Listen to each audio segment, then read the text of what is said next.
O vale está no caminho, mas não é o caminho. Tudo bem? Meu nome é Nicolas Salles e esse é o Eterno Presente e esse é o nosso tema de hoje. Seja bem-vindo, volte sempre. Esse é o segundo episódio. No primeiro episódio a gente falou sobre quando a gente não escuta a voz de Deus, a gente se perde. Então volta lá, escuta o primeiro episódio.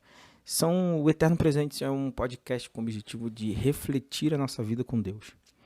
E no episódio de hoje, o tema, o vale está no caminho, mas não é o caminho, é naquela ideia de quando a gente vive um problema, não sei se você já passou por isso, você está passando por um perrengue e aí parece que aquele perrengue é a vida inteira, mas não é. Tá no caminho, mas não é o caminho, não é a tua vida. Para a gente começar a nossa reflexão, eu queria ler para você, né, o Salmo 23, versículo 4, que ele diz: ainda que eu andasse pelo vale da sombra da morte, não temerei mal algum, porque tu estás comigo. A tua vara e teu cajado me consolam. Grava essa frase. Ainda que eu ande pelo vale da sombra da morte. O vale da sombra da morte, no Salmo 23, é uma metáfora real da vida de todo caminhante, de todo ser vivo. Todo mundo que vive vai passar pelo vale da sombra da morte. Faz parte do caminho. Mas não é o caminho inteiro, é uma parte. É necessário lembrar disso sempre, porque a gente esquece, né? A gente, no momento do turbilhão ali, da confusão, da tempestade, a gente se desespera tanto que parece que a vida ela se resume naquele momento de dificuldade, naquele perrengue. Ah, meu Deus do céu, eu não aguento mais isso, a minha vida. Eu sei que tem situações que parece que não acaba nunca, né? Parece que a gente está sempre nesse turbulhão de confusão, de tumulto. Mas o que eu quero trazer para você já do início aqui é que você precisa encontrar Deus nesse vale que você está vivendo. Encontrar o cuidado de Deus, pensar o cuidado de Deus nesse vale que você está passando. Ainda que eu ande pelo vale, tu estás comigo. É entender que Deus está contigo. É necessário lembrar sempre que esse vale é uma parte do caminho, por mais que pareça cansativo demais, longo demais, demorado demais.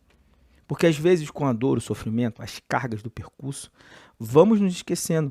E os nossos medos, inseguranças e fraquezas são capazes de nos fazer pensar que o vale é um beco sem saída, um labirinto circular, sabe? Você fica naquele labirinto ali, nunca sai.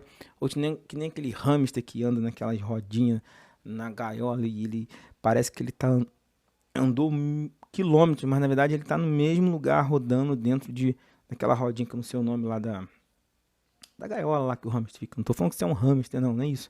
Estou dizendo que às vezes parece que a gente vive dessa forma. O vale da sombra da morte, ele parece infinito. A dor faz gerar essa sensação. Mas entenda, não é. Passar pelo vale da morte cansa. Aqui fica até o final, escuta até o final. Eu vou ler um poema para você daqui a pouco, um poema que eu escrevi, bem interessante, que reflete muito sobre essa nossa comunhão com Deus. Não sai daqui, fica até o final, manda essa reflexão para alguém que de repente está passando pelo vale da sombra da morte e precisa ouvir essas palavras. Passar pelo vale da morte cansa, nos deixa completamente exaustos, angustiados. Ninguém quer passar, mas vamos passar, querendo ou não, esperando ou não. Não importa o que a gente faça, nós vamos passar. Alguns vales são mais longos do que os outros. Mas como eu disse, é parte do caminho. De todo caminhante, de todo ser vivo. Por que a gente passa por isso, por situações difíceis? Não sei, tem várias teorias do porquê que a gente passa, mas eu já entendi que essa não é a melhor pergunta. Eu não estou aqui para entender o porquê dos diferentes caminhos, caminhos turbulentos, caminhos mais retos, caminhos mais tranquilos. Não estou aqui para entender os diferentes caminhos. Aprendi que preciso confiar em Deus enquanto caminho. Eu preciso confiar em Deus em todos esses caminhos. Quando reconheço minhas fraquezas e vulnerabilidade, o poder de Deus se aperfeiçoa nessa fraqueza. Fingir ser forte é a pior escolha. Diante de algumas batalhas, a melhor coisa que a gente pode fazer, você e eu, é não fazer nada. A melhor atitude é aceitar que não tem o controle de tudo. Tem coisa que a gente tem que fazer. Você tem que você precisa fazer a sua parte. Ir lá e tentar, mas tem situações que a melhor coisa é não fazer nada, entregar na mão de Deus, aquietar, ficar quieto e entender que Deus precisa fazer. E você precisa entregar o controle para Deus e não ficar tentando resolver a situação. E buscar a força que vem dele, que ele é o teu pastor. O texto diz, não temerei mal algum. Por que a gente não teme mal algum? Baseado em qual certeza que eu não vou temer mal algum? Porque tu, Deus, né, o pastor, estás comigo. Eu preciso trazer para a minha memória que o Senhor está comigo. O nosso medo tem o poder de mudar a realidade daquilo que vemos. Sabe quando a gente é criança, a gente fica com medo do escuro por conta das sombras? Sabe? O medo transforma a sombra de um ventilador, de uma toalha, de um brinquedo, de qualquer coisa.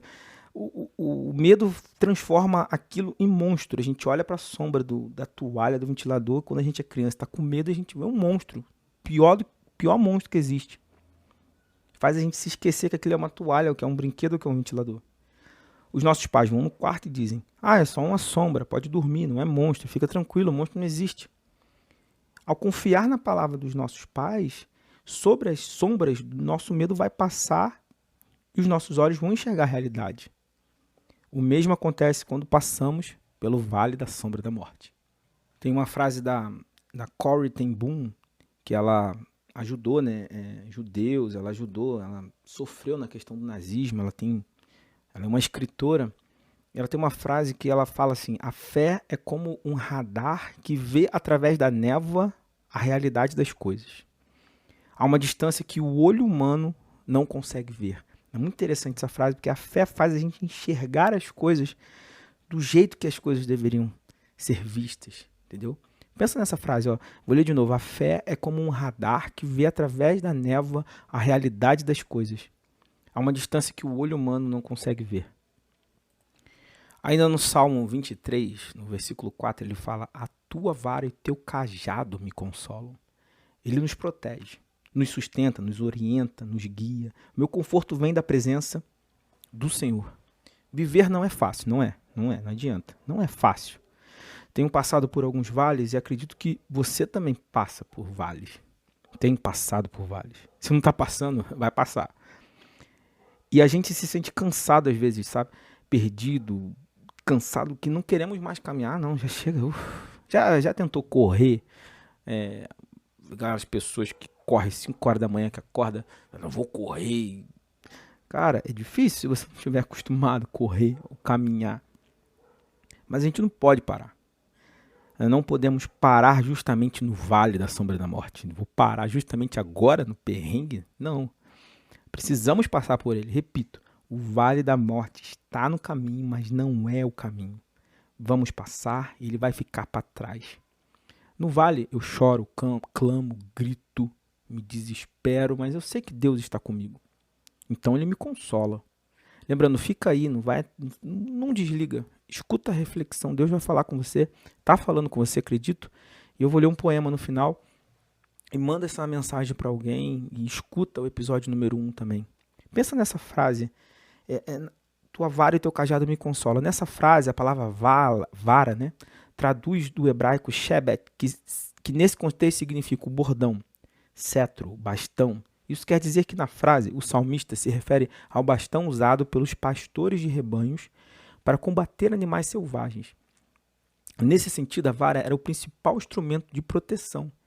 Já a palavra cajado traduz um vocábulo hebraico que significa apoio ou suporte e se refere ao cajado usado pelo pastor como o auxílio para caminhar e também como instrumento para orientar as ovelhas. Enquanto a vara era um bastão reto, o cajado tinha uma extremidade curvada, sabe, na ponta lá, numa das pontas que podia se prender as ovelhas individualmente, colocando-as na direção correta. Vem para cá, né? Puxar a ovelha para o lugar certo. Além disso, quando o pastor recolhia o rebanho no final do dia, ele fazia com que as ovelhas, de uma a uma, passassem por seu cajado para que ele pudesse contá-las e examiná-las. Eu lembro de uma vez que eu estava passando por uma situação difícil e orava dizendo, Senhor, não sei o que fazer, me ajuda, sabe essa oração de desespero, né? Senhor, Deus, meu Deus, Deus, meu Deus, meu Deus, Senhor, meu Deus, Deus, meu Senhor, meu Deus, um desespero, sabe? Eu repetia isso várias vezes até que, finalmente, quando eu fiquei em silêncio, eu pude perceber Deus falando comigo, tipo, não é você que tem que fazer, entrega para mim, me deixa fazer o que eu tenho que fazer. Eu tenho aprendido que quem me guia pelo vale da sombra da morte é Deus. Ele é o pastor. Então eu preciso confiar nele.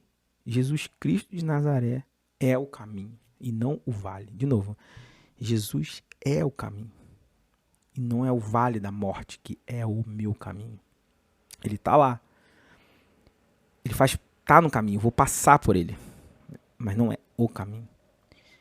Jesus está comigo nesse caminho e eu preciso confiar nele para poder caminhar. E aí eu vou ler para vocês um poema que eu escrevi numa situação difícil que eu estava passando, tá? Um testemunho de dificuldade na minha família. E esse poema ele veio mais ou menos nesse período. O poema diz, o título é O Eterno e Eu. E eu tenho alguns livros de poemas, eu escrevo poema no Instagram. E diz assim, O Eterno e Eu. Já me senti tão sozinho que gritei e ninguém ouviu. Gritei novamente e percebi que o Eterno sorriu. Percebendo sua presença, senti paz e também sorri. Se eu ficar aqui, não estarei sozinho. O Eterno estará bem perto de mim. Mesmo assim, já tentei fugir, confesso, e por falar nisso, seu perdão eu peço. Para onde quer que eu vá, seja no alto do monte, seja no fundo do mar, o Eterno sempre estará lá. Mesmo assim, já tentei fugir, confesso. Mais uma vez, o seu perdão eu peço. Não importa onde eu vá, seja no alto do monte, seja no fundo do mar, o Eterno sempre estará lá. Todo dia eu agradeço. O Eterno nunca deixou de me amar. Eu gostaria muito que você orasse, colocasse tua vida para Deus e buscasse a presença de Deus nesse vale que você está passando.